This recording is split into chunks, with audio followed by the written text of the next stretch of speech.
प्रभु राम देव भगवान अल्लाह खुदा ईश आदि नाम एक ही शक्ति के हैं।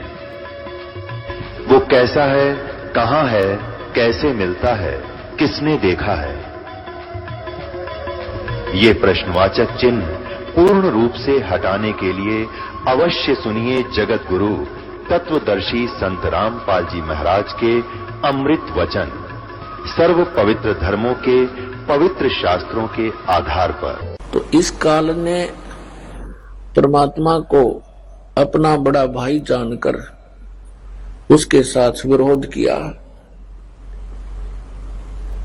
कि तू यहां कैसे आ गया जोगजीत। उसको ये भी डर रहता है कि हो सकता है कोई परमात्मा का संदेश लेकर आया हो, कोई आदेश हो। कहा तो आदेश है परमपिता का, पहले मुझे वो सुना और फिर तेरी पिटाई करूंगा मैं, क्योंकि मैंने तेरे से वहां प्रार्थना की थी कि मुझे इस लोक सतलोक से निकाल ले मत। तूने मेरी एक नहीं सुनी थी, मुझे वहां से निकाल दिया था। अब तू मेरे लोक में कैसे आ गया? अब मैं तुझे गढ़ूंगा। तब परमात्मा अपने पुत्र जोगजीत के रूप में खड़े थे। इससे कहा कि सुन ले आदेश परमपिता का।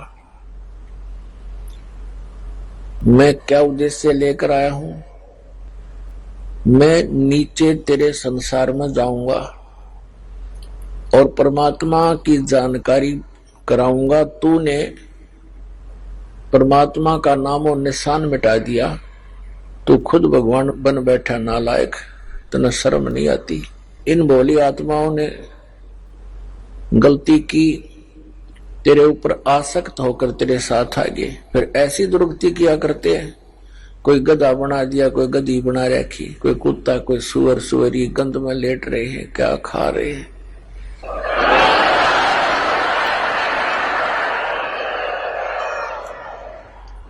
मैं नीचे जाऊंगा, परमात्मा का आदेश है, और सबको बताऊंगा कि ये भगवान नहीं है जिसको तुम भगवान जानकर पूज रहे हो। ये काल है, ये तुम्हें खाता है, तेरी पोल पाड़ का आऊंगा।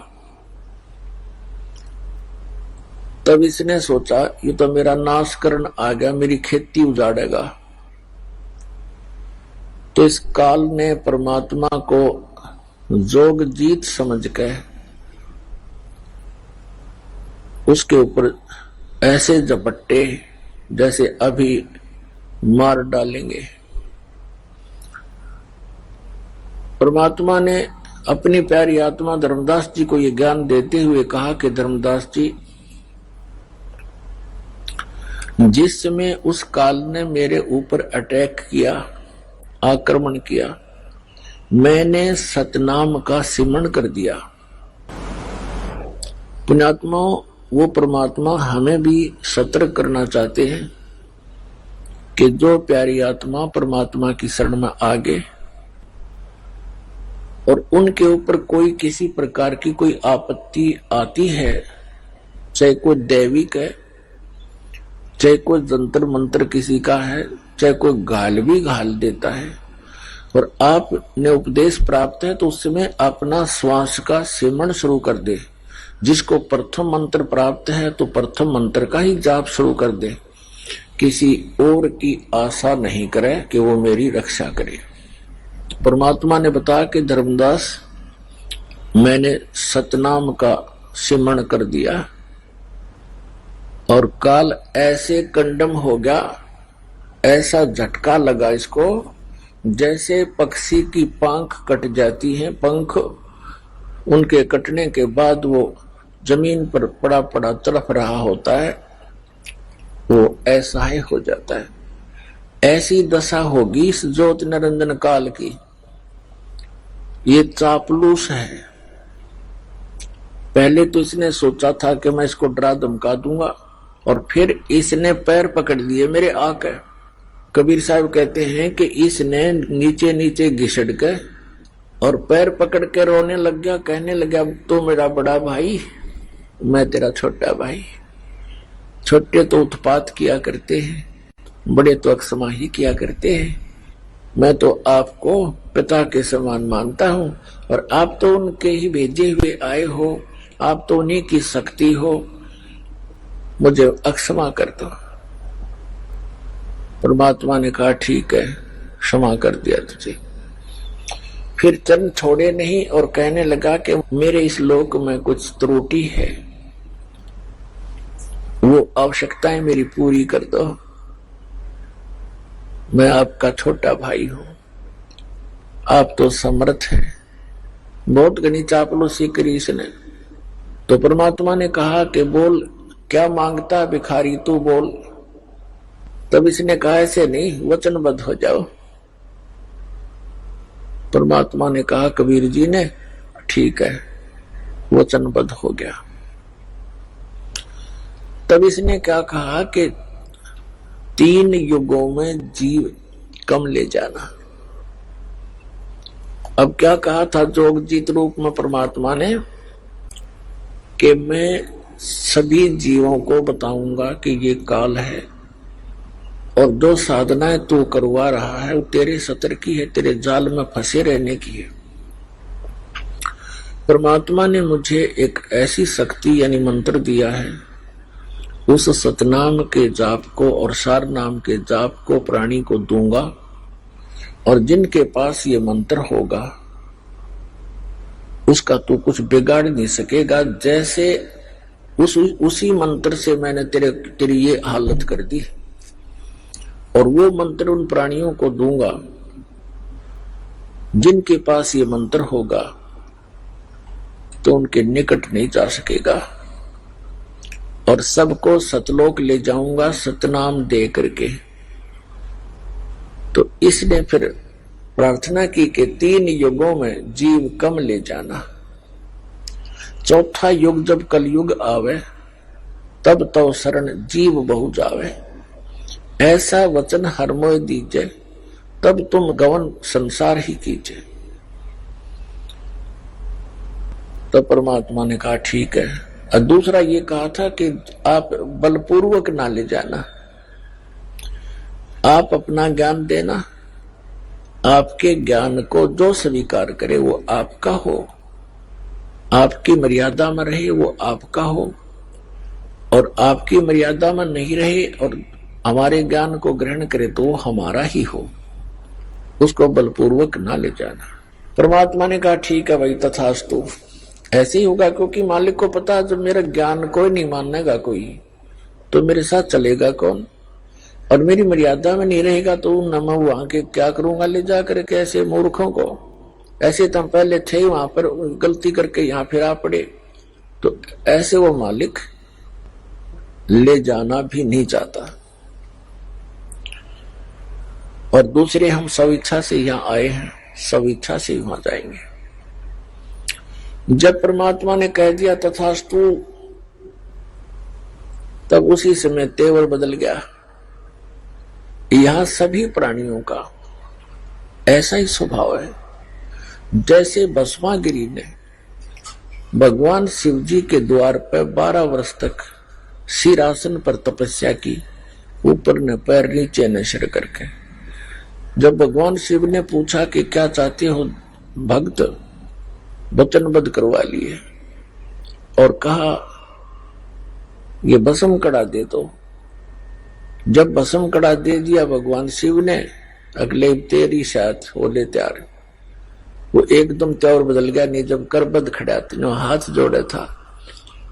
तो यहाँ ऐसा ही स्वभाव प्रत्येक प्राणी का बन गया, क्योंकि यथा राजा तथा प्रजा हो ही जाती है। यहाँ का ये राजा है, हमारे अंदर ये मन इसी का अंश है, तो ये हमारी सबकी एक जैसी वृत्ति होगी। तो इसने कहा कि जाओ जोगजीत बेसिक संसारा, जीव न माने कहा तुम्हारा। जीव तुम्हारा कहा न माने, हमारी ओढ़ हो बाज बखाने। ऐसे रंग दूंगा इनको उल्टे ज्ञान ते, ऐसा परिपूर्ण कर दूंगा, ठोक दूंगा, भर दूंगा इनको। जब तुम जाओगे चौथे युग में, कलयुग में, तो उस समय तक तो ये भक्ति योग्य छोड़ दूंगा कौन नहीं इनको, या तो नास्तिक बना दूंगा या विकारी बना दूंगा, फिर अन्य पूजाओं पर लगा दूंगा अपने दूत भेज के। 12 पंथ करूं मैं साजा, नाम तुम्हारा ले करूं आवाजा। 12 पंथ नाम जो ले ही, सो हमारे मुख आसन हुई। और अनेक पंथ चलाऊं, या विद जीवों को भरमाऊं। तीर्थ व्रत जप तप मन लाऊं, और देवी देवल धाम पुजवाऊं। ये नरे तीर्थ बनवा दिए, नरे धाम बनवा दिए, और ऐसा पाठ पढ़वा दिया नकली संतों, ऋषियों, महर्षियों, आचार्यों और शंकराचार्यों द्वारा कि तीर्थों की पूजा कर, धामों पर माथा टेक कर कल्याण हो जाएगा। अरे हमारे सदग्रंथ क्या बताते हैं, हमारा विधान क्या बताता है भगवान का? पवित्र चारों वेद, पवित्र श्रीमद् भगवत गीता, और पवित्र वो सच्चिदानंद घन ब्रह्म की वाणी, कबीर वाणी, ये विधान है परमात्मा का। तब परमात्मा ने कहा था जब कलयुग बीत जाएगा 5500 वर्ष, उस समय हम जाएंगे वहां पर, और तेरे सभी पंथों को मिटा करके एक बना दूंगा। मेरे बच्चों को जो तूने डिवाइड करवा दिया होगा उस समय, क्योंकि सतयुग त्रेता द्वापर तक अन्य कोई धर्म मजहब नहीं था। इस कलयुग के ये ज्यादा से ज्यादा 2-2.5 हजार वर्ष, अब जो आज से 2-2.5 हजार वर्ष उसके बाद ही हम विभाजित हो गए। लगभग 2520 वर्ष पूर्व हिंदू धर्म के प्रवर्तक आदि शंकराचार्य का जन्म हुआ, और 32 वर्ष वो रहा संसार में, फिर उसकी मृत्यु होगी। उसके बाद फिर 2012 वर्ष हो गए ईसा जी के जन्म को। 30 वर्ष की उम्र में उसकी मृत्यु हो गई थी, और लगभग 1400 वर्ष हो गए हैं इस मुसलमान धर्म को, हजरत मोहम्मद जी के जन्म को। और सिख धर्म जो है ये परमात्मा के कबीर जी जब प्रकट थे उसी समय नानक साहिब जी भी उनके समकालीन थे। अब इस काल ने हमें कैसे बिचला दिया। आदरणीय नानक साहिब जी ने कोई धर्म नहीं बनाया था, धार्मिकता को बढ़ाने के लिए उन क्रम बढ़ाने की एक विधि बताई थी। और सिख का अर्थ शिष्य होता है, शागिर्द होता है, और फिर आगे चल के ऐसे प्रारूप बिगड़ ही जाता है। अब जैसे परम पूज्य कबीर परमेश्वर जी ने, कबीर कोई समुदाय नहीं बनाया उन्होंने, कबीर कोई धर्म नहीं बनाया, कबीर पंथ। पंथ का अर्थ होता है वो मार्ग जो कबीर परमेश्वर जी ने मार्गदर्शन किया भक्ति के विषय में, अध्यात्म के विषय में, और जो साधनाएं उन्होंने प्रमाणित किया कि इन साधनाओं से मोक्ष होगा। यदि हम उन्हीं साधनाओं को कर रहे हैं और परमात्मा के बताए मार्ग पर चल रहे हैं तो हम कबीर पंथी हैं, यानी कबीर जी के द्वारा दिए गए उस मार्ग पर चल रहे हैं। और यदि हम उस मार्ग पर नहीं चल रहे हैं, वही साधना नहीं कर रहे हैं, उसी तरह हम अपनी क्रियाएं नहीं कर रहे हैं, तो हम बेसिक कबीर पंथी कहलाते हैं। हमारा पंथ कबीर जी वाला नहीं है, हम विपरीत मार्ग पर चल रहे हैं, कह रहे हैं कबीर पंथी। तो कहने का भाव यह है कि काल ने अभी करना था सारा काम, इसने कलम तोड़ रखी है। उसके बाद ये बना दिए कि इतने संत, ओहो, ये श्री शिवदयाल जी राधा स्वामी पंथ का प्रवर्तक। अब इनके बाद देखो एकदम कैसा तूफान आ गया, ना जाने कितनी ब्रांच होगी इसकी, 100-150 वर्ष के अंदर, और लगभग आधे भारतवर्ष को इन्होंने मिसगाइड कर दिया। जिसमें अधिकतर इफेक्ट किया है इसने हिंदू धर्म और सिख धर्म के ऊपर। ये नास्तिक बनाने जा रहे हैं प्राणियों को। ये कोई क्रिया नहीं बताते। आंख मीच कर बैठ जाओ 2.5 घंटे सुबह, 2.5 घंटे से आप, और नाम पांचों काल के, और कुछ नहीं करना, ना कोई जोत लगानी, ना कोई धर्म भंडारा। ये खीर तक भी नहीं बांटते, सत्संग करते हैं, पानी की व्यवस्था करते हैं। इन्हें तो भट्ठा बैठा दिया मानव जीवन का। हमारे घरों में ज्योति जला करती थी पहले देसी घी की, प्रत्येक के घर में, विशेषकर हमने, क्योंकि दास का जन्म पवित्र हिंदू धर्म में हुआ, तो प्रत्येक घर में ज्योति शाम के समय तो ऐसे जलाया करते थे, चाहे जलावे 2 सेकंड के लिए। वो लात इसलिए करते थे, छोटी जल्दी हो जाती, समाप्त हो। लेकिन कुछ न कुछ क्रिया धार्मिकता का यथार्थ मार्ग था, वो भी न भट्ठा बैठवा दिया, बंद करवा दिए। अपने आत्माओं, ये धन धन सतगुरु सच्चा सौदा सिरसा वाले जो की तो सेम प्रणाली समझ लो आए। ये बाल योगेश्वर बोलना जो अमेरिका में रहता है, उसका एक भाई सतपाल जी है यहाँ भारतवर्ष में। इनका किसी का सिर पैर नहीं, सारे श्राद्ध निकालने हुए भूत पूजा बताओ जो आम व्यक्ति करा करता, जैसे हम पहले करते थे। एजिटीज है ये। या साराम जी ने कख नहीं पता, मूर्ख बना रहा इतनी दुनिया ने। 6-7 नाम डाल देता है, सेलेक्ट कर ले जो तेना अच्छा लगे। एक तो ये खुद देता है एक नाम, 100 हमको 2 हिस्से हम कर देता है, 100 बाहर हम भीतर, और बाकी 6-7 मंत्र बोल देता है कि इनमें से जो तुझे अच्छा लगे सेलेक्ट कर ले। अरे भले आदमी, एक डॉक्टर के पास मरीज जाता है और मरीज का अगर 6 प्रकार की गोली डाल दे, तेरी मर्जी सिलेक्ट कर ले कोई सी, क्या वो डॉक्टर है? मूर्ख बना रहा दुनिया को डॉक्टर।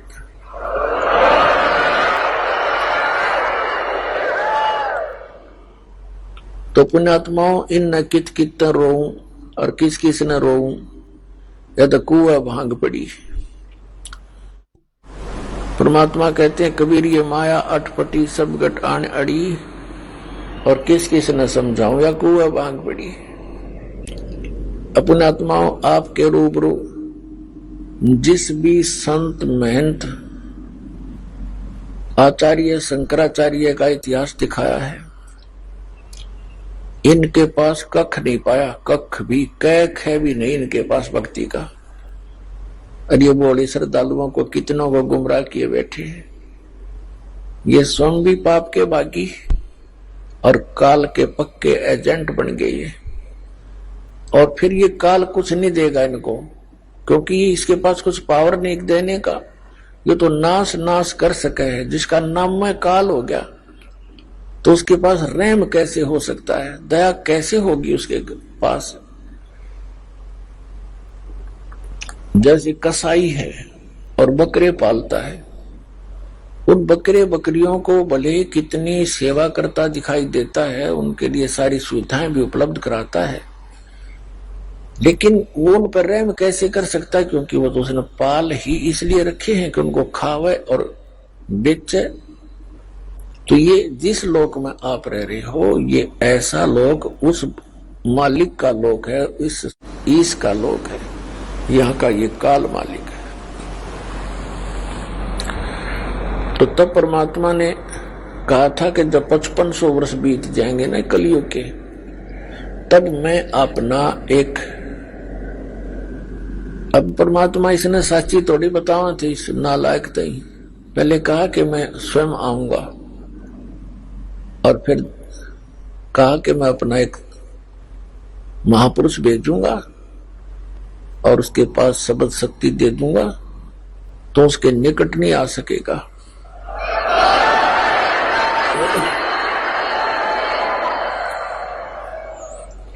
तो फिर परमात्मा ने कहा था कि जब वो कलयुग का समय आएगा, उस समय तक तू कर ले जो तूने करना है। तो तब इसने कहा था कि जब तुम्हारा वो 5500 वर्ष कलयुग का आएगा, उससे पहले तो इनको ऐसा कंडम कर दूंगा या तो भक्ति करना ही भूल जाएंगे। क्यों नास्तिक बनवाना चाहता सबको ये? जैसे महात्मा बुद्ध था, अच्छी आत्मा थी, भगवान का बच्चा था, काल के हाथ चढ़ गया, क्योंकि पिछले पुण्यकर्मी प्राणी ही ये संत पद को प्राप्त करते हैं। इनकी बोलने की शैली न्यारी होती है पिछले संस्कार वश, और वो दुरुपयोग करता है यो काल इनका। तो उनके बोलने की शैली अच्छी थी, कसक थी उनकी आवाज में, लाखों लोग अनुयायी हो गए। पूरा चीन महात्मा बुद्ध का अनुयायी बन गया। और महात्मा बुद्ध के द्वारा बताए गए भक्ति विधि से उनको कोई अध्यात्म लाभ नहीं हुआ। औपचारिक बातें तो आम आदमी भी जानता है, जब तक भगवान का साथ नहीं होगा उसको, तो वो किसी चीज का भी पालन नहीं कर पाएगा, कुछ दिनों में सब भूल जाएगा। और परमात्मा साथ रहेगा तो उसको अभाव किसी वस्तु का होने ही नहीं देगा, जिससे वो गिरावट में आवेगा नहीं। तो यही हुआ कि भगवान से मिलने वाली राहत बंद होगी। और जब महात्मा बुद्ध आए थे उस समय सभी प्राणी अच्छी पुण्यात्मा होते थे। वो उनको संसारिक सुख उनके पूर्व जन्म के ही संस्कारों से मिलते रहते थे, और वो ये सोचते रहे कि महात्मा बुद्ध ने जो हमें क्रिया बताई है इससे हम फलीभूत हो रहे हैं, जिस कारण से आगे चल के उनकी संतान इतनी पुण्य युक्त नहीं, क्योंकि कलयुग में ऐसे ही घटती आ रही है सतर हमारे पुण्यों का। तो फिर उनको कुछ भी लाभ नहीं हुआ, तो उन्होंने त्याग दिया भक्ति को, और विधान बना दिया कि कोई भगवान नहीं है। ये सृष्टि अपने आप बनती और बिगड़ती रहती है, और काल यही चाहता है कि ये नास्तिक हो जाए, बिल्कुल भगवान की रुचि ना रहे, खासकर इस कलयुग में। पहले जिसने चिंता थी नहीं। तो पुण्यात्माओं, ये जितने भी राधा स्वामी पंथ, जय गुरुदेव पंथ, सतपाल और बालकेश्वर का पंथ, और ये आसाराम, और ये जितने भी सुधांशु जी का पंथ, ये कृपालु कृपुलु, और ये सारे काल के एजेंट है। इनके द्वारा बताए गए भक्ति मार्ग से किसी को भी लाभ नहीं हो सकता, और कुछ दिनों में ये पूरा मानव ये नास्तिक हो जाना था, ये सत्कर मान लेना। अब जैसे राधा स्वामी पंथ के प्राणी जो 30-30 वर्ष, 20-20 वर्ष, 10-10 वर्ष से वहां साधना किया करते थे, और वहां उनको सुख होते थे, और बताते थे, जो गुणगान करते थे, गुरुजी आज हमें ये लाभ हो गया, गुरुजी आज हमें ये लाभ हो गया। और ईब उनकी ब्राह्मटी होगी, जैसे सुखिन राधा स्वामी धन धन सतगुरु सच्चा सौदा सिर साड़े आशा राम राणा वही सा। तो हम साला सर जाया करते, जब भी होया करता था उस हनुमान की पूजा, पत्थर की मूर्ति पूजा करने जाते, तभी हमें महसूस होता था कि हमें ये सुख हो गया, हमें ये सुख हो गया। वो होता था हमारे पूर्व जन्म के पुण्यों से, और हम सोच रहे थे बाबा हनुमान जी ने दे दिया, बाबा हनुमान जी बता। अब वो तो आप भगत थे, एक भगत दूसरे भगत को क्या दे सकता है? और वो कभी नहीं कहा करते मेरी भक्ति करो, वो तो खुद भगवान की भक्ति करते थे, औरों को सलाह देते थे भक्ति करो भगवान की। तो इन अनाड़ी अज्ञानी काल के एजेंटों ने हमें ये सब उल्टे मार्ग, हमको उल्टे मार्ग पर लगा दिया। तो ऐसे ही ये प्राणी भ्रमित होकर, जैसा भी पुण्यात्मा को जैसा कोई गुरु मिलता है, उस गुरु जी के बताए अनुसार वो तन मन धन से समर्पित हो जाता है। इसी प्रकार एक धर्मदास नाम के एक बहुत पुण्यात्मा थे। मध्य प्रदेश के अंदर एक बांधवगढ़ नाम का एक शहर था, और वहां उस पुण्यात्मा का जन्म हुआ था। बहुत बड़े धनी व्यक्ति थे।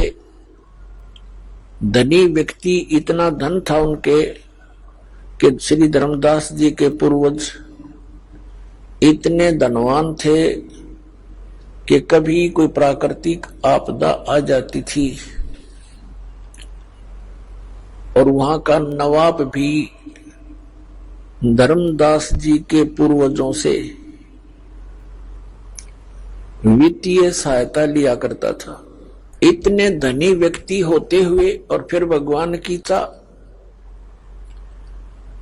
तो पुण्यात्मा वो कितनी पुण्यकर्मी प्राणी होगा, कोई एस्टिमेट नहीं लगा जा सकता उसका। अब फिर उसको एक काल का दूत मिला हुआ था, श्री रूपदास जी, जो श्री राम, श्री कृष्ण, शंकर भगवान और विष्णु जी का मार्गदर्शन करता था, विष्णु जी का उपासक था, वैष्णव साधु था। अब उस भोली आत्मा को जैसा भी उस गुरुदेव ने पाठ पढ़ाया, अब शिष्य तो एक कोरा कागज होता है और संत को वो गुरु मानकर उसके पास जाता है। जो भी ज्ञान वो देता है उस कोरे कागज पर अंकित होता चला जाता है। इसी प्रकार धर्मदास जी अपने गुरु रूपदास जी के द्वारा बताए गए उस भक्ति मार्ग पर तन मन धन से समर्पित था। उनके गुरुदेव ने कौन सी पूजाएं बता रखी थी कि हरे राम हरे कृष्ण, राम राम कृष्ण कृष्ण हरे हरे, ओम भगवते वासुदेव नमः, ओम नमः शिवाय, ओम नमो भगवते वासुदेव। और साथ में अन्य क्रियाएं बता रखी थी, जैसे सालग्राम यानी विष्णु जी की मूर्ति की पूजा, गीता जी का नित्य पाठ, कुछ अंश का, और एकादशी का व्रत, श्राद्ध निकालना, पितृ पूजाएं, तीर्थों का भ्रमण, तीर्थों में स्नान करने से कल्याण होगा।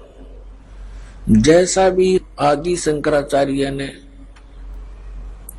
ये उल्टा पाठ पढ़ाया था, वही हिंदू धर्म के अंदर ये सभी धर्मगुरु उसी ज्ञान को आगे फैलाया है।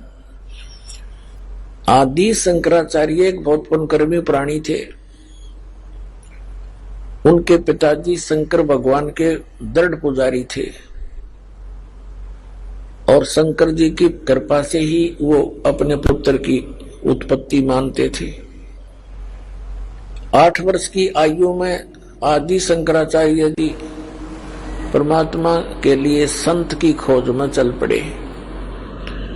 एक संत किसी गुफा में रहता था, उसकी बहुत बोलबाला था, प्रशंसा होती थी, सबकी जुबान पर चढ़े हुए थे और वो महीने में, 2 महीने में, 15 दिन में गुफा से निकला करता था। उसकी महिमा और प्रशंसा सुनकर वो बालक शंकराचार्य वहां पहुंच गया। 15-20 दिन वहीं बैठा रहा, टस से मस नहीं हुआ। जब वो बाहर आया, उसे अपने कल्याण के लिए मार्ग जानना चाहा। उसने क्या पाठ पढ़ा दिया कि जीव ही ब्रह्म है, तू खुद ही भगवान है, तू भूल गया अपने आप को, अपने आप में लौट जा। ये शरीर तू नहीं है, ये मन तू नहीं है, हाड़ चाम का पुतला तू नहीं है, तू तो निर्लेप आत्मा है, बस तू खुद भगवान है। अब उस कोरे कागज पर जो लिख दिया उसने फाइनल मान लिया और इसी ज्ञान को आगे संसार में फैलाने लगा, बढ़ाने लगा। तो उस समय भी हमारे पूर्वज इतने बुद्धिमान थे, उन्होंने उनसे कहा कि स्वामी जी, आप कह रहे हो कि जीव ही भगवान है, जीव ही ब्रह्म है,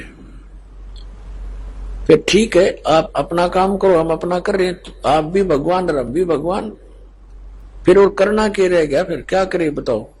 आप कह रहे हो जीव भगवान है और ये ज्ञान देते फिर रहे हो, ठीक है, हमने पता लग गया, तू भी भगवान हम भी भगवान, चल अपना काम कर। अब उसने सोचा भाई ये ऐसे तो ये पंथ बढ़ेगा नहीं, यह तो बहुत बात बिगड़ी, बात भी सच्ची है। जब भगवान ने है हम सारे, तो फिर क्रिया क्या रहेगी फिर, और साधना क्या करेंगे भी? तो उसने भी फिर शर्मिंदा होकर और कोई चारा ना देखकर, क्योंकि पिछले संस्कार उसमें भरे हुए थे श्री राम और श्री कृष्ण के, तो उसने कहना शुरू कर दिया कि श्री राम, श्री कृष्ण और शंकर भगवान और विष्णु जी की पूजा करा करो। और तीर्थों पे, मंदिरों में ये उसी के दोबारा उसी का पनपाया हुआ ये ज्ञान है। इस कारण से उसी परंपरा से आगे चलकर रूपदास नाम के एक संत थे। तो पुण्यात्मा आदरणीय धर्मदास साहिब जी अपने पूज्य गुरुदेव रूपदास जी के द्वारा बताए गए मार्ग के अनुसार 68 तीर्थों पर घूम रहा था। जब वो वृंदावन के अंदर यानी मथुरा के अंदर पहुंचा, अब मथुरा की महिमा ये कैसे सुनाते हैं हमारे धर्मगुरु कि वहां भगवान श्री कृष्ण ने लीला की थी, क्रीड़ा की थी। भगवान कृष्ण वहां पर घूमा फिरा करते थे, उसके चरण टिके हुए हैं और उस तालाब में स्नान किया करते थे। गोवर्धन पर्वत को भगवान श्री कृष्ण ने उठा लिया था। वहां जाने से कल्याण हो जाएगा। अरे भले आदमियों, तो परमात्मा उनसे मिले। धर्मदास जी जैसा भी क्रिया बता रखी थी, मथुरा के तालाब में स्नान किया जिसको वो तीर्थ मानते हैं, और उसी में से एक लोटा जल का भर लाया। पहले तो कुछ स्थान गाय के गोबर से और मिट्टी मिला करके लीपा, और फिर उसके ऊपर एक बढ़िया कपड़ा बिछा के पहले तो भगवान विष्णु की मूर्ति को स्नान कराया, एक थाली में रख के उसको फिर सारे कपड़े पहनाए, तिलक तुलक लगाया, मुकुट रख दिया, और उसको धूप दीप दे के लगा गीता जी का पाठ नित्य नियम करता था। वो भगवान परमात्मा, वो सतपुरुष, वो हमारे पिता हमारे लिए भटक रहे हैं। वो उस समय काशी में प्रकट थे, एक जुलाहे की भूमिका कर रहे थे। परमात्मा का यहाँ आने का उद्देश्य यही होता है कि यथार्थ ज्ञान प्रचार करूं और काल भी ना समझ सके कि ये भगवान आए हैं, इस तरह लीला किया करते हैं। वो काशी के अंदर दुल्हाई का कार्य करते थे, और परमात्मा जिस उद्देश्य को लेकर आते हैं वो भी साथ साथ पूरा करते हैं। जैसा कि वेद गवाही देते हैं कि वो परमात्मा सतलोक से चलकर आता है, अच्छी आत्माओं को मिलता है, उनको ज्ञान देता है, तत्व ज्ञान देता है, पूर्ण अध्यात्म मार्ग से उसको परिपूर्ण करता है। और परमात्मा स्वयं भी कहते हैं, गोता मारूं स्वर्ग में जा बैठूं पाताल, कह कभी ढूंढता फिरूं मैं अपने हीरे मोती लाल। उन हीरे मोती लालों को खोजते हुए परमात्मा एक जिंदा महात्मा का रूप बनाकर वहां पहुंच गए, जहां धर्मदास जी अपना नित्य क्रिया कर रहा था। थोड़ी सी दूरी पर बैठ के, जिंदा महात्मा होते हैं मुसलमानों में, एक काला सा ओवरकोट पहनते हैं घुटनों से नीचे ताई का, पिंडलियों तक का एक ही, और एक अंडरवियर कच्छा पहनते हैं घुटनों तक का, एक ऊपर टोप काले से रंग का ऐसा ऊंचा ऊंचा सा टोप कपड़े का बनाकर पहनते हैं। ऐसी वेशभूषा वाले को जिंदा महात्मा कहते हैं। ये विशेषकर मुसलमानों में होते हैं। परमात्मा थोड़ी दूरी पर बैठ गया, क्योंकि हिंदू मुसलमानों से इसलिए नफरत करते रहे हैं कि ये मांस खाते हैं।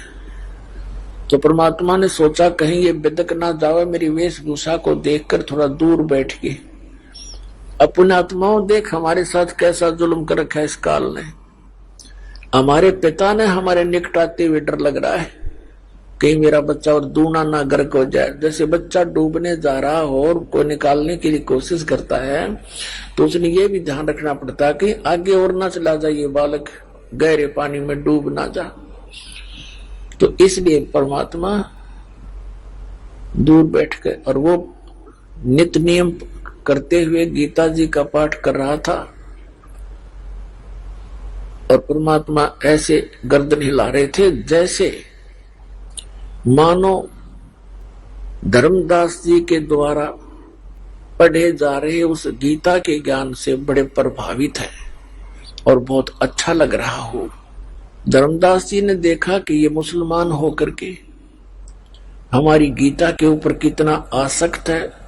उस दिन थोड़ा सा और ऊंचे स्वर में बोलना शुरू कर दिया और गीता अध्याय जिसको पढ़ रहा था उसका अनुवाद भी साथ बोलना शुरू कर दिया।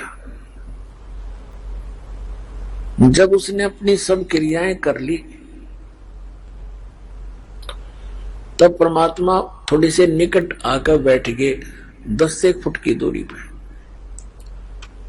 और कहा, महाराज जी, हे महात्मा जी, मैं परमात्मा के लिए भटक रहा हूं और मुझे कोई मार्गदर्शन करने वाला नहीं मिल रहा है।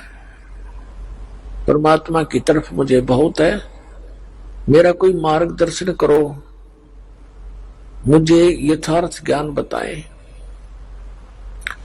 तब धर्मदास जी को और अच्छी खुशी हुई कि भी बड़ी अच्छी बात है, एक मुसलमान हमारे इस धर्म से प्रभावित हुआ, हमारे ज्ञान से। तो उसने कहा कि आजा, बैठ जा, बता देता हूं। देखो, ऐसे ऐसे लगा बताने कि 68 तीर्थ करने चाहिए, श्रीमद् भगवद गीता का नित्य पाठ करना चाहिए और ऐसे ऐसे राम कृष्ण की भक्ति करने से मोक्ष होता है, शंकर भगवान की भक्ति करनी चाहिए। तब परमात्मा ने कहा कि मेरे कुछ प्रश्नों का उत्तर दीजिए महात्मा जी, ताकि मेरा शंका का समाधान हो सके।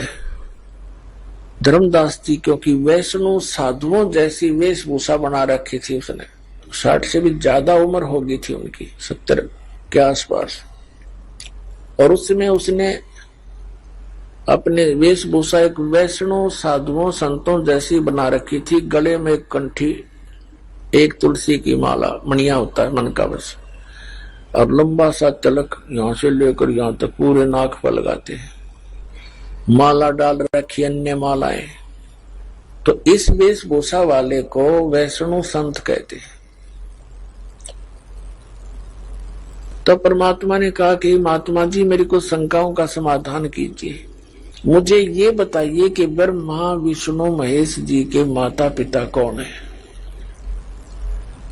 अब धर्मदास जी जो पाठ पढ़ रखा था वही लगा सुनाने, ये तो अजर व अमर है, इनका कोई माता पिता नहीं है, सर्वेश्वर है, श्री कृष्ण विष्णु ये एक ही है। तो परमात्मा ने कहा कि श्रीमद् भगवद गीता का ज्ञान बोला किसने महात्मा जी। धर्मदास जी ने कहा कि श्री कृष्ण भगवान ने बोला। श्री कृष्ण भगवान विष्णु जी के अवतार है, रजगुण ब्रह्मा जी है, सतगुण विष्णु, तमगुण शिव जी, ये तीनों ही भगवान अजर अमर हैं, यही स्थिति उत्पत्ति और संहार यही करते हैं। तो परमात्मा ने कहा कि अभी आप जो गीता पढ़ रहे थे, गीता जी अध्याय नंबर 4 के श्लोक नंबर आपने 5 में पढ़ा, 9 में पढ़ा,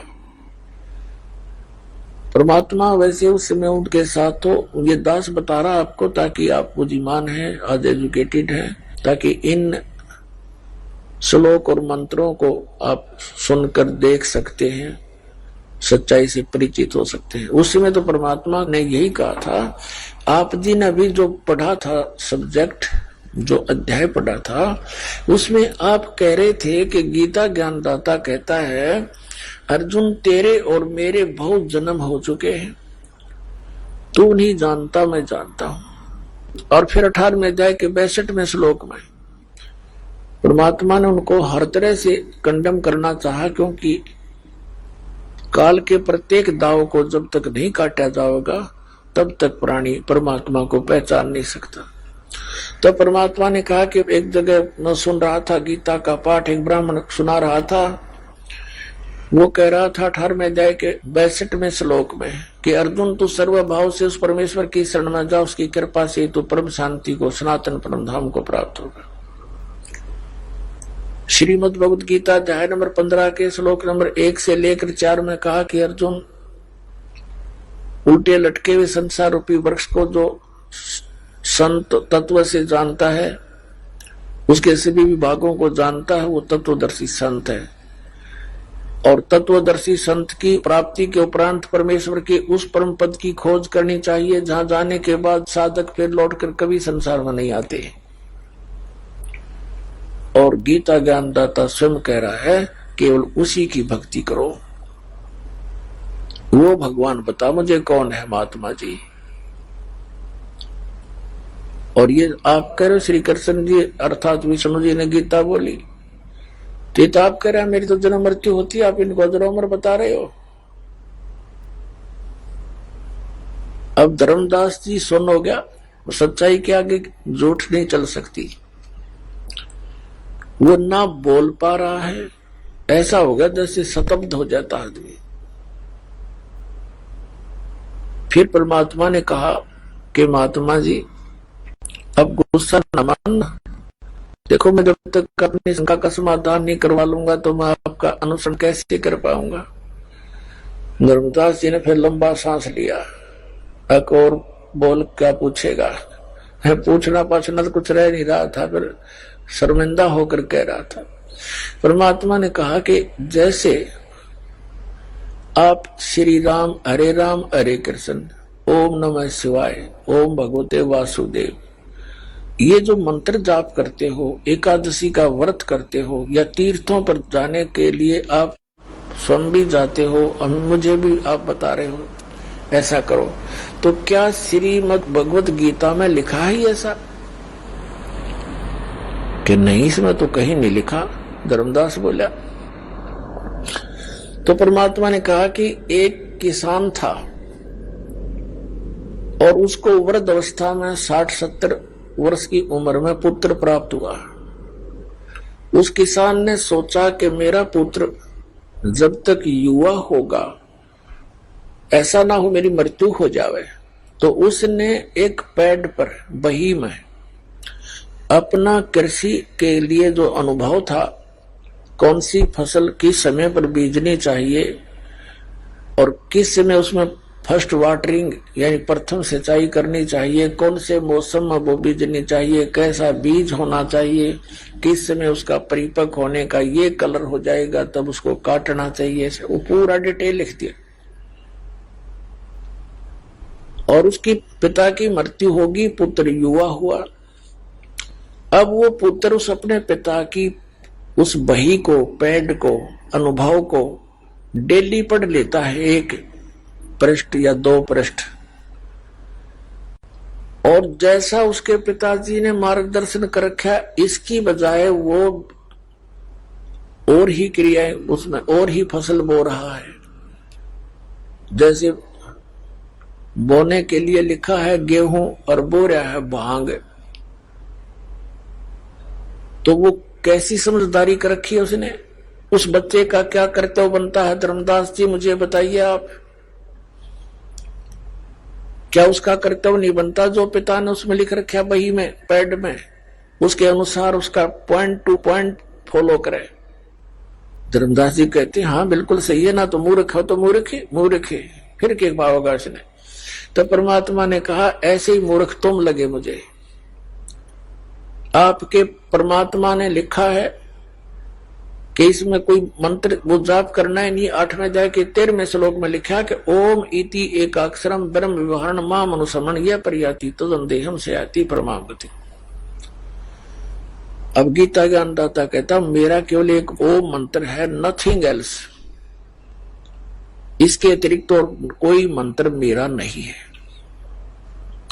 और गीता अध्याय नंबर 16 के श्लोक नंबर 23-24 में कहा है कि शास्त्र विधि को त्याग कर जो मनमानी पूजा करते, मनमाने जाप करते हैं, मनमाना आचरण करते हैं, उनको न तो कोई सुख हो, न उनकी गति हो, न ही सिद्धि प्राप्ति हो। इससे तेरे लिए अर्जुन कर्तव्य और अकर्तव्य की अवस्था में सदग्रंथ ही प्रमाण है।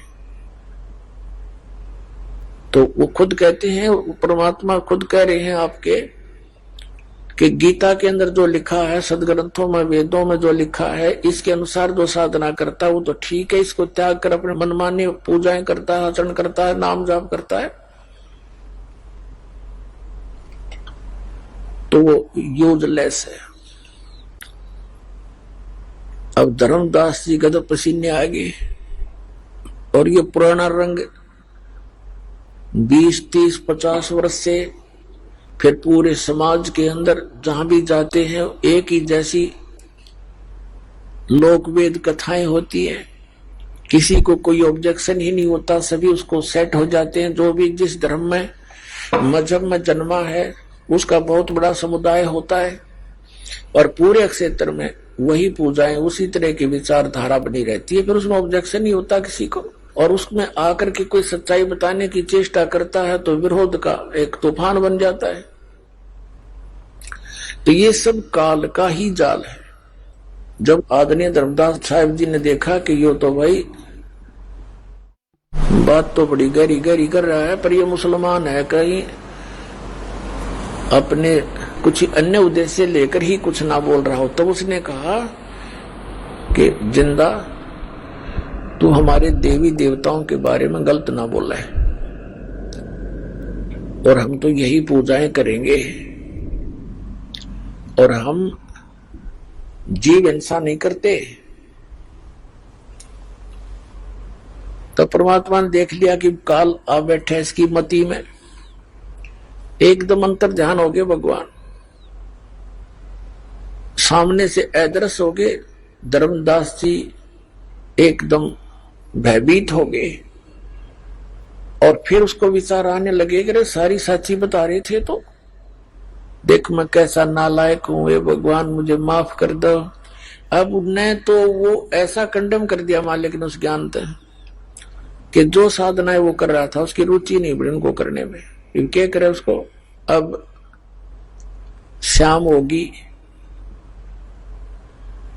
इसी चिंतन में रहा कि, और ये कह रहा मन मन में रो रहा कि भगवान एक बार फिर आ जाओ, एक बार दर्शन दे दो, मैं आपकी सारी बात सुनूंगा। मैं पापी आत्मा हूं, देख कैसी अच्छी बातें बता रहे थे और मैंने स्वीकार नहीं किया, मैं कितना नीच नालायक व्यक्ति हूं। अपने आप को कोस रहा था, सारी रात करवट लेकर काटी, सुबह वो क्रियाएं करने की रुचि बनी नहीं। सुबह उठकर लगा फिर खाना बनाने के लिए शाम को लकड़ियां ला के रख लेते थे। उसने तो पूरा स्टॉक रखा था, क्यों हफ्ता 10 दिन का वहां टूर प्रोग्राम था उसका। तो उसमें कुछ गिल्ली लकड़ियां भी थी, कुछ सूखी भी थी। एक मोटी लकड़ी लगा के, सहयोगी लकड़ी लगा के अग्नि जला दी, रोटी लगा बनाने। सूर्य उदय होने से पहले उसने रोटी बनाना शुरू कर दिया था, जब थोड़ा सा रोशनी था। और फिर रोशनी अच्छी होगी तो उसने क्या देखा कि चूल्हे में जलती हुई लकड़ी वो साथ आ गई, बिल्कुल निकट आ गई चूल्हे के पास, और वो बीच से खाली थी, थोथी लकड़ी जलती हुई। वो लकड़ी के पिछले हिस्से पर एंड पर एक तरल पदार्थ उबल रहा था। उस थोथी लकड़ी के चारों तरफ का जो एंड के ऊपर सुराख था, उसके थोड़ी सी गिल्ली लकड़ी होती है तो उसमें ऐसी व्यवस्था बन जाती है। उधर से क्या देखा कि चींटियां अपने मुख में अंडे लेकर और पीछे को भाग रही है, उस लकड़ी के थोथे उस सुराख में से निकलने की चेष्टा कर रही है, और वो बाहर निकल नहीं पा रही। आगे जल रही है अग्नि से, आगे अग्नि से जल रही हैं, पीछे आती हैं तो वो तरल पदार्थ जो चारों तरफ लकड़ी के ऊपर उबल रहा है उसमें गिर के वो चटक चटक हो रही है। अब धर्मदास क्योंकि भगत के अंदर धार्मिकता और दयालुता घनी होती है, एकदम कांप गया सारा। हे भगवान, यदि इतनी लंबी लकड़ी थी और ये तो तकरीबन सारी ही जल गई, और इसमें ना जाने अनगिनत कितनी चींटियां जल गई है मेरे मालिक, आज इस पापी से बहुत पाप हो गया। तुरंत वो लकड़ी बुझा दी, जितना खाना बन गया था सो बन गया। अब उसने सोचा कि ये कैसे प्रायश्चित करूं इस घोर पाप का। अपनी सोच अनुसार उसने क्या प्लान बनाई कि आज मैं निराहार रहूंगा, और इस भोजन को किसी साधु संत को खिला दूंगा, मेरा भार ना बनेगा। ये उद्देश्य लेकर रखकर सारी उस भोजन को थाली में चल पड़ा साधु की तलाश में। परमात्मा कहते हैं सोचल सिद्धर मैं करूं अपने जन के काज। एक साधु रूप बना करके लाल कपड़े वालों को हिंदू धर्म में साधु मानते हैं, और बैठ के एक वृक्ष के नीचे धर्मदास जी की दृष्टि पड़ी तो तुरंत उनके पास जाकर प्रणाम किया, भोजन रख दिया। महाराज जी भोजन पा लो, भूख लगी होगी। परमात्मा ने कहा हाँ धर्मदास भूख लगी है, रख दो भाई। अब वो देख रहा है कि ये आदमी जाना पहचाना सा भी लग रहा है, पर मुझे कैसे जानता है। फिर उसने सोचा धर्मदास जी ने कि मैं बहुत भंडारे करता रहता हूं, साधु संत आते रहते हैं, तो किसी भंडारे में आया होगा, देखा होगा, मैंने भी इसको देखा होगा। तो परमात्मा ने क्या किया, एक लोटा रखा था अपने जल का, उस लोटे में से थोड़ा जल लिया चुल्लू में, और कोई मंत्र बुदबुदाया, और जितना भी भोजन था उसके छींटे मार दिए जल के। क्या देखता है, देखते ही देखते सभी सारे भोजन की चींटी बन गई और प्रत्येक के मुख में अंडे। आइए अब हम उन श्रद्धालुओं के अनुभव जानते हैं जो जगत गुरु तत्वदर्शी संत रामपाल जी महाराज जी से दीक्षा प्राप्त कर चुके हैं तथा उनके द्वारा बताए गए भक्ति मार्ग पर चल रहे हैं। नमस्कार सर। नमस्कार जी। सर क्या नाम है आपका? चमन प्रकाश शर्मा। चमन शर्मा जी, आप कहाँ से हैं? ग्राम देहराचक, जिला अमरोहा, यूपी से। सर संत रामपाल जी महाराज से नाम दीक्षा आपने कब ली? 21 जून 2013 में। संत रामपाल जी महाराज से नाम दीक्षा लेने से पहले क्या आप कोई भक्ति साधना भी करते थे? हाँ जी, शंकर जी की भक्ति करता था और हनुमान जी की भक्ति करता था, और एक संत राजेदास जी थे, उनसे भी नाम लिया हुआ था। सर क्या कारण बना कि आप संत रामपाल जी महाराज की शरण में आए? एक दिन मुझे भी पता लगा कि ये गांव वाले जो ये लोग हैं, ये ऐसे ऐसे हरियाणा में किसी संत के यहाँ जाते हैं। तो उन्हीं का ही एक भतीजा उनके पास खड़ा था और बोला कि भी साधना चैनल पे सत्संग आता गुरुजी का, वो देखा करो और तुम्हें सब सवालों के जवाब मिल जाएंगे। तब मैं साधना चैनल पर सत्संग देखने लगा। संत रामपाल जी महाराज का सत्संग 3 घंटे आता था, और मैं लगातार 3 महीने तक वो सत्संग देखने के बाद संत रामपाल जी महाराज की शरण में गया। सर संत रामपाल जी महाराज की शरण में आने के बाद आपको लाभ भी प्राप्त हुए? हाँ जी, लाभ तो बहुत प्राप्त हुए। कहेंगे कि भी हाँ ऐसा नहीं हो सकता, लेकिन मैं खुद बता रहा हूँ कि कभी जिंदगी में अपना 1 लाख रुपए आज मालिक ने पूरी मौज कर रखी, किसी चीज की कोई कमी नहीं। संत रामपाल जी महाराज की दया से आज हम पूर्ण रूप से संतुष्ट हैं, और पूरा परिवार हमारा बहुत ही अच्छे से अपनी भक्ति करके उन्हें गुजारा कर रहे हैं। सर क्या आप नशा भी करते थे? हाँ जी, कोई नशा ऐसा नहीं था जो मैं नहीं करता था, और नशा छोड़ने की कोशिश भी करता था, लेकिन नशा छूटता नहीं था। नशा छोड़ने के लिए मैं बीड़ी जेब में नहीं रखता था कि नशा छूट जाएगा, लेकिन जब दूसरा कोई बीड़ी पीता था तो उसका छोड़ा हुआ धुआं मुझे बहुत स्वाद लगता था। मैं कहता दूसरी बीड़ी और लगाओ यार, लगा के दो बीड़ी मुझे। तो कहता था यार तेरे घर की दुकान है, बीड़ी मांग के पीता। तो मैं भिखारी और हो गया था उस नशा छोड़ने के चक्कर में, बीड़ी मांग के पीता था। फिर मैंने बीड़ी रखनी शुरू कर दी, और जब मैं सतलोक आश्रम बरवाला गया तो वहां मैंने रोहतक में भी बैठ के शराब पी थी कि अब हमें शराब नहीं पीनी, और आज के बाद शराब नहीं पियेंगे। आज शराब भी पी, फिर वहां मैंने शराब भी पी, और बीड़ी खत्म हो गई थी। तो जिंद से जो बस आश्रम के लिए आती है, उस बस पे बैठ के मैंने तम्बाकू भी खाया था। उसके बाद आश्रम जाने के बाद मैंने नाम लिया। नाम बिल्कुल ऐसे लिया था कि मुझे कोई ये जानकारी ऐसी नहीं थी कि भी मुझे इसलिए नाम लेना है, लेकिन नाम लिया, और जो मेरे मन में सवाल थे वहां भक्तों से जवाब भी नहीं बनते थे, लेकिन जैसे जैसे सत्संग सुनता गया मेरे सारे सवालों के जवाब मिलते चले गए और संतुष्टि होती चली गई। और घर आने के बाद वहां से जब मैं रोटी खाए के खाट पे बैठा तो मेरा हाथ ऑटोमेटिक ही सिराने पे गया बीड़ी उठाने के लिए, जबकि मन में कोई ऐसा नहीं था कि मुझे बीड़ी पीनी है। लेकिन हाथ, अब फिर मुझे हंसी आई कि भी बताओ ये अपना हाथ काम पूरा फिर भी बराबर कर रहा। उस दिन के बाद मैंने कोई नशा करना तो दूर में किसी को उठा के भी नहीं देता, ये मुझे लाभ मिले। सर संत रामपाल जी महाराज से नाम दीक्षा लेने के बाद आपको बहुत सारे लाभ प्राप्त हुए। तो जो दर्शक आज आपको देख रहे हैं वो भी किसी न किसी बीमारी से परेशान है या नशा नहीं छोड़ पा रहे हैं, उनके लिए आप क्या कहना चाहेंगे? उनके लिए मैं यही कहूंगा जल्द से जल्द परमात्मा का ज्ञान समझे, संत रामपाल जी महाराज का ज्ञान समझे, पुस्तक पढ़ें और टीवी पे उनका सत्संग आता है, उनका सत्संग सुने और सुनने के बाद जो उन टीवी के नीचे पीली पट्टी आती है उस पर नंबर दिए रहते हैं, उन नंबरों पर फोन करें और हर जिले में गुरुजी ने, संत रामपाल जी महाराज ने नामदान सेंटर खोल रखे हैं, वहां से नाम लें और ज्ञान प्राप्त करने के बाद में अपना कल्याण कराएं। धन्यवाद सर। नमस्कार।